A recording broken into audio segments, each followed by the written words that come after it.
Oh iya sudah. Ya, Assalamualaikum warahmatullahi wabarakatuh. Apa kabar para pemirsa? Salam jumpa, salam sejahtera dari saya Arah 9 Channel. Kembali saya menjumpai Anda dan barusan sedang lihat-lihat pusaka. Edisi kali ini kita ngobrol santai saja. Tadi saya mendapatkan informasi dari sahabat, katanya ada yang nyariin terah HB2 terkait dengan pernyataan ya sahabat-sahabat saya juga yang dimungkinkan ya adalah Raden Tibio Laksmono atau mungkin Raden Rashid ya, yang beberapa waktu, beberapa kali, berkali-kali malah mereka melakukan investigasi ke sejumlah makam leluhur mereka yang dipalsukan. Dan yang pertama adalah mengulas tentang KRT Sumudiningrat yang ini ada kaitannya dengan Abah Habib Lutfi bin Yahya. Mungkin karena itulah ada seorang Gus katanya yang nanya apa nantang gitu. Saya pikir nggak usah nantang-nantang ya mas. Zaman sudah modern. Maka di dalam kita menyampaikan sesuatu, masukan saya, baiknya kita ya mengedukasi, sebaiknya kita menyampaikan sesuatu yang sekiranya ada manfaatnya. Kemudian juga apabila kita berbicara sejarah, sejarah ini kan penting, perjalanan hidup, perjalanan bangsa, perjalanan masa yang di situ ada peristiwa yang kemudian dicatat. Ketika catatan itu dirubah, akan merubah semuanya. Lah kalau sahabat-sahabat kami itu kemudian ada yang marah ya, karena memang karakter beda-beda. Seperti Dan Tibio itu kan meledak-ledak, sementara Dan Rashid santun gitu. Ya karena memang karakteristik orang beda-beda. Kebetulan Dan Tibio itu rakar. Dan kembali lagi kepada inti utamanya, kepada siapa saya nggak kenal lah. Saya tidak terlalu banyak kenal ya, walaupun saya ini sering muncul di YouTube, tapi kerjaan saya aslinya tidak di YouTube ya. Di YouTube ini yang buat adalah sahabat saya. Kalau dulu saya sering mengisi, maka dulu saya sering diledekin sebagai kontainer, pengisi konten umumnya terkait dengan sejarah. Dan saat ini saya berada di kampung halaman. Tadi selain buka-buka pusaka karena kangen ya, saya juga baca buku ini ya. Ini yang belum saya bahas. Dulu pernah saya bahas tentang Mbah Priyo ini. Saya mau dikarungin sama pencinta Habib. Dan saya lebih senang baca buku ini juga ya, Arrival in Paradise. Ini kisah perjuangan dari seorang wanita asing, tetapi beliau memiliki peranan penting dalam pertempuran 10 November dan seterusnya. Sahabat-sahabatku sekalian, kembali lagi ke fokus, bahwa apa yang disampaikan oleh sahabat-sahabat kami dari Terah Hamengkubuwono II dan beberapa yang lain sebenarnya yang muncul ke permukaan ini kan baru 2 orang dan 2 nama, sementara yang lain banyak. Hanya saja memang ya tidak harus semua muncul ke permukaan karena ya bagi-bagi tugas lah. Pada intinya dari semua yang disampaikan oleh mereka adalah sesuai dengan data.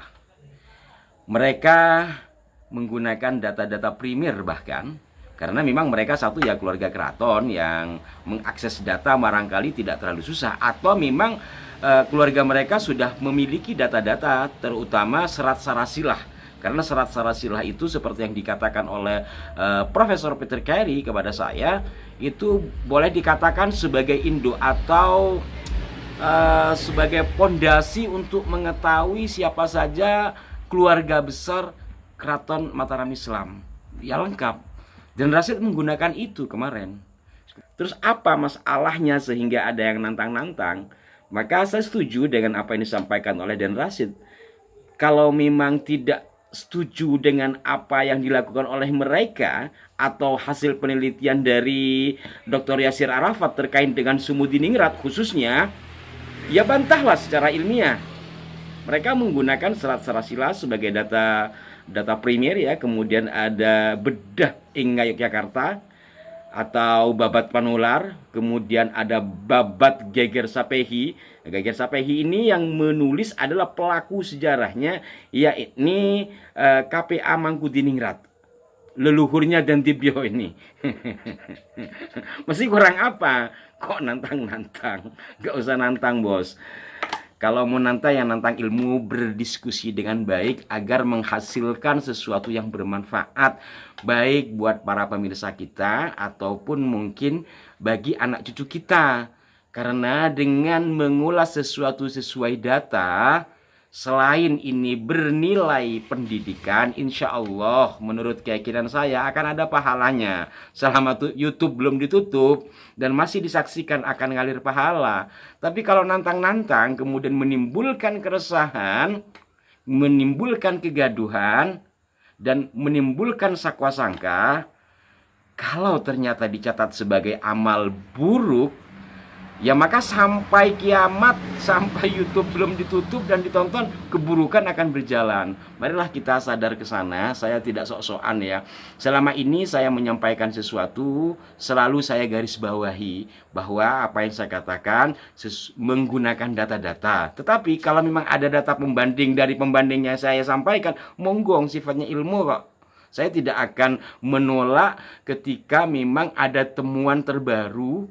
Maksud terbaru ini ada temuan yang mengalahkan dari apa yang saya miliki atau dari tokoh yang saya wawancarai. Tidak masalah, ilmu.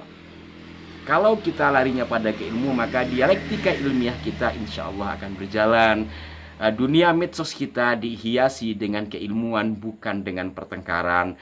Dan apabila saya kadang juga agak keras ya karena memang kadang juga saya nggak tahan hati. Contoh ketika saya membahaskan kasus sholawat blora, jelas-jelas itu ceramahnya Abah Lutfi 5 tahun yang silam ketika Habib Hasan bin Yahya yang dianggap sebagai KRT Sumudiningrat yang katanya makamnya di Semarang, itu videonya menggunakan Abah Lutfi ketika ceramah di keraton. Itu kan kacau ya, sempat saya keras juga di situ. Marilah kita berpikir bijak lah, berpikir agak dewasa kalau nggak dewasa banget. Ya, kepada siapa yang menantang terah HB2 katanya, layangkan saja suratnya atau bisa melakukan pertemuan di mana untuk bedah ilmu.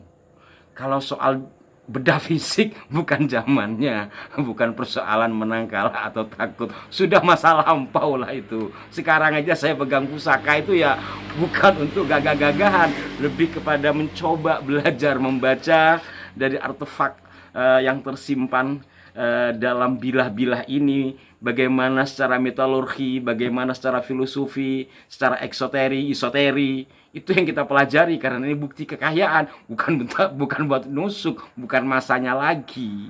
Kita belajar dari guratan-guratan yang ada karena ini adalah warisan leluhur kita yang harus kita wariskan ke anak cucu kita biar tidak dianggap klenik wa ma'asbahadzalik. Jadi begitu ya, kepada saya nggak kenal karena saya juga bukan orang medsos ya. Saya tidak punya Twitter, saya tidak punya FB, saya juga tidak punya TikTok. Bahkan saya tidak bisa buka TikTok karena saya tidak download TikTok. Saya nggak ngerti, walaupun katanya wajah saya banyak di TikTok. Terima kasih kalau sekiranya bermanfaat. Demikian, sekali lagi saya harapkan kepada kita semua untuk kembali kepada rel yang mudah-mudahan memiliki nilai edukasi, tidak sekedar teriak-teriak, tidak sekedar bikin gaduh lah kasarnya. Kita berbuat yang mudah-mudahan bernilai manfaat. Mohon maaf, bukan menggurui, sekedar ya salam sapa urun rembuk dari saya, orang kampung. Sampai jumpa, mohon maaf jika ada kekeliruan. Wassalamualaikum warahmatullahi wabarakatuh.